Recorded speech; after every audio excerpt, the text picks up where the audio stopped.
Do you know, it is told that one of the ways that they punish criminals is isolation and incarceration. That means they literally isolate them and they are not in touch with any human being. For a while you will not know the effect on you physically, spiritually and psychologically. It is against your creation. God created all men to be relational beings. That's why the worst thing that can happen to any man is rejection. When you reject a person, you are fighting the very fabric of his or her creation. Is the reason why people join occults, they join all kinds of groups. You would wonder why people pay millions to be part of clubs and groups. What exactly are they looking for? They themselves cannot give language as to their drive. It is hidden in the very creation of man.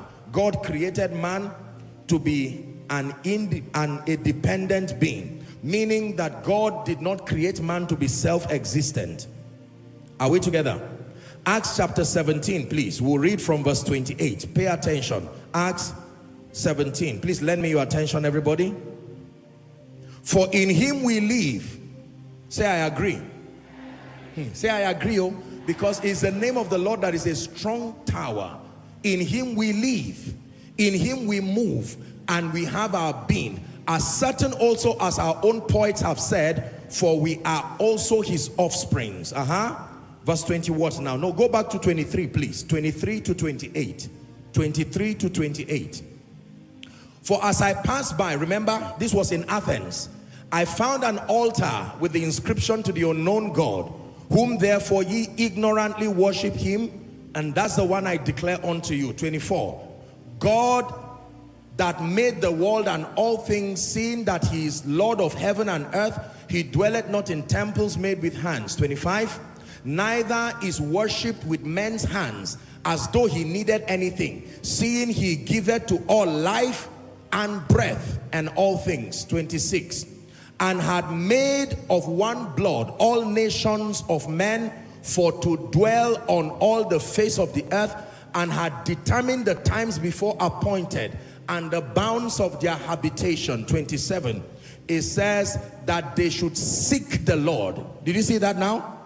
He designed them that way, that they should seek the Lord, and haply they might be found, they might feel after him and find him, though he be not far from every one of us. He's saying that although he's the creator, he's so designed that men would depend upon the Lord, that your relevance, your joy, there is a space in your life that can never be filled until you are in connection with God Almighty.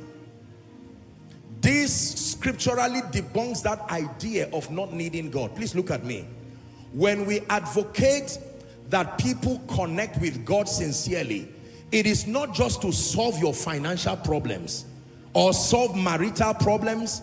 The gospel and the advocacy to be reconciled with and to be joined to God is not a gospel that was tailor-made to a poor man or tailor-made to a weak man. No, the gospel is for all men. Are we together? Because we are announcing to man that beyond redemption you were designed to only live drawing strength from God. If you ignore God in your life, you will start dying. You may die slowly, slow that you don't see and notice, but eventually you will die. When you take fish out of water, what happens to it? It dies. When you uproot a plant from the earth, what happens to it? It dies. Am I right on that? When you stop the birds from having nests on trees or flying in the air, what happens? They die. When you cut man away from God, what happens? The habitation of the fish is the sea. The habitation of plants, the earth.